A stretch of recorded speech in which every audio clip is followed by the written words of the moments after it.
local all morning. The Fox 61 Morning News starts now.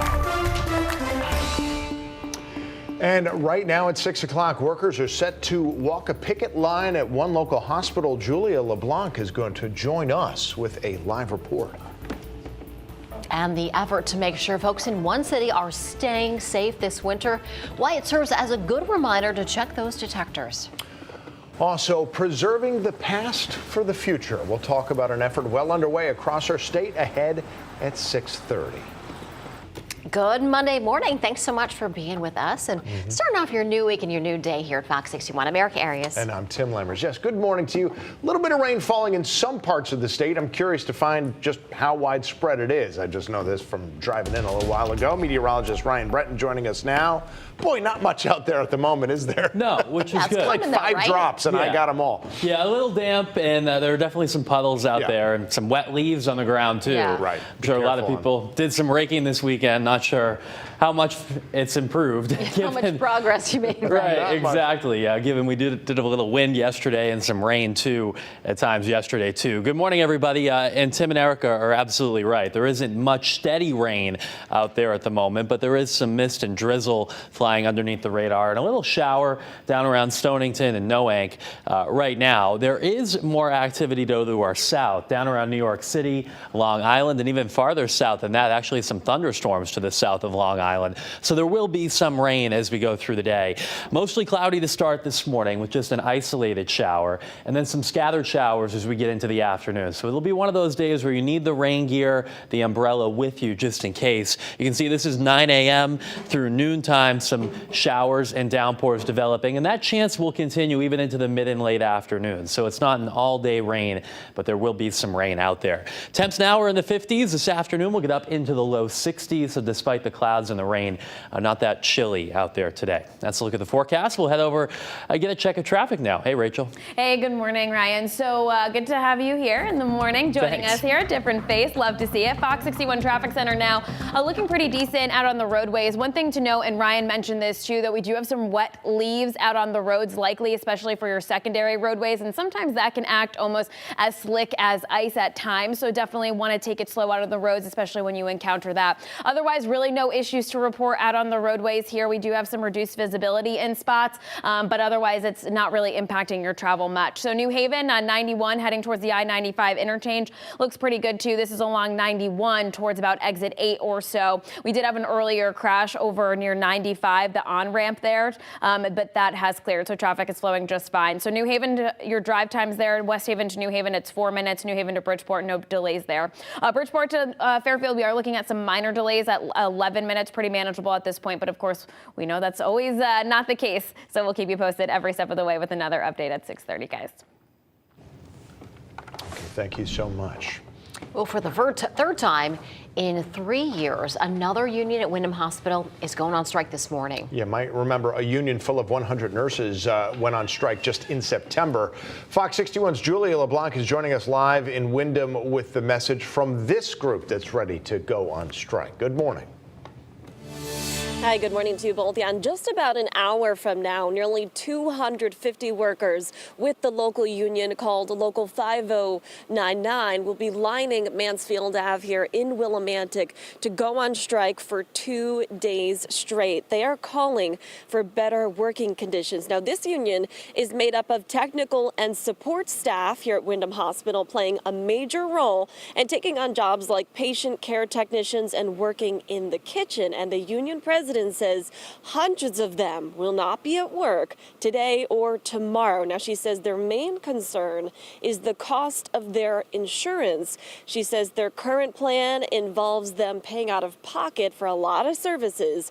Next up is fair wages and respect that they are asking of Hartford Healthcare, which owns, of course, Windham Hospital. Now, the union has been in negotiations with the hospital since December. They say they haven't made any major progress. Have workers that are skipping like critical medications that they should be on because they just can't afford it. We have people people are afraid to go to the emergency room if they're having chest pain because they're afraid of what that bill is going to look like. Now, the president of Wyndham Hospital responding to the strike in a statement saying she's disappointed by the union's decision to walk out on patients, saying, quote, "A strike is not in anyone's best interest and will not help to resolve our negotiations." Wyndham Hospital has respectfully responded to every one of the issues the unions identified as most important to them. Now, taking a live look back out here at Wyndham Hospital, once again, we mentioned this is the second union to be going on strike this year. There was another one that went on strike a couple years ago. So 3 strikes from Wyndham Hospital from 3 different unions in 3 years. The one that recently went on strike was the nurses union, where you remember 100 nurses lining Mansfield Ave here calling for pretty much similar things that this union is calling for. They tell us today they'll be here as well, those who are not working to support their co-workers and this other union in their fight for a similar situation. We're live here in Willimantic. Julia LeBlanc, Fox 61 News. Julia, thanks so much. We will check back shortly. Oh, meantime, happening today, residents in Hartford are going to be getting some assistance when it comes to installing carbon monoxide and smoke detectors. Senator Richard Blumenthal is expected to join city officials at the Percival C. Smith Towers. That's on Charter Oak Avenue to share a $250,000 grant for the Housing Authority. Now, that money is meant to help install detectors for residents in several public housing developments. And today's event is a good reminder for everyone to check those batteries inside the smoke and carbon monoxide detectors. Daylight saving time ends on November 6th, which officials say should serve as a reminder to check your detectors at least twice a year. And another reminder as the weather gets colder.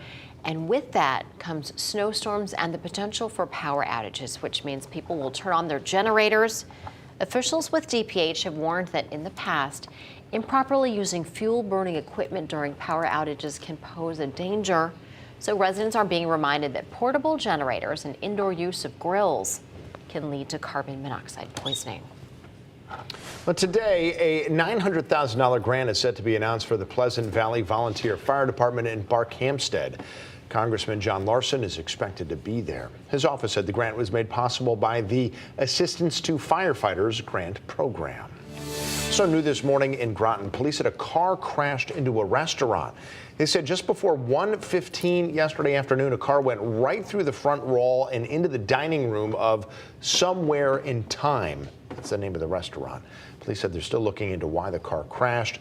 We do know several people were hurt, and we're working to find out how bad the injuries are. A road in Berlin is back open this morning after a crash shut it down yesterday morning. Percival Avenue was closed between Woodruff and Cole Lane for at least 3 hours after a car crashed just before 2:30 Sunday morning. No word yet on what caused the crash. The driver was airlifted to Hartford Hospital.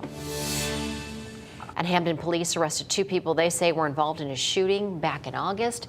It happened on Miller Avenue. Police say Ediles Casillas Barreto and Jonathan Garcia Rodriguez were 2 of several people that fired shots on each other back on August 21st at 11:30 at night. 1 man was shot in the leg. Hamden police are expecting more arrests in this case. Hamden police said they found a car that had crashed and had bullet holes in it. They did not find a driver, though. Here's what we know. Hamden PD said they were called to the area of Wooden Street and Rochford Avenue at 2:45 Sunday morning after a call of shots fired. They found an empty white BMW with those bullet holes in it. And police said at this point they think the car was targeted, but they are still investigating. So if you know anything, please call them.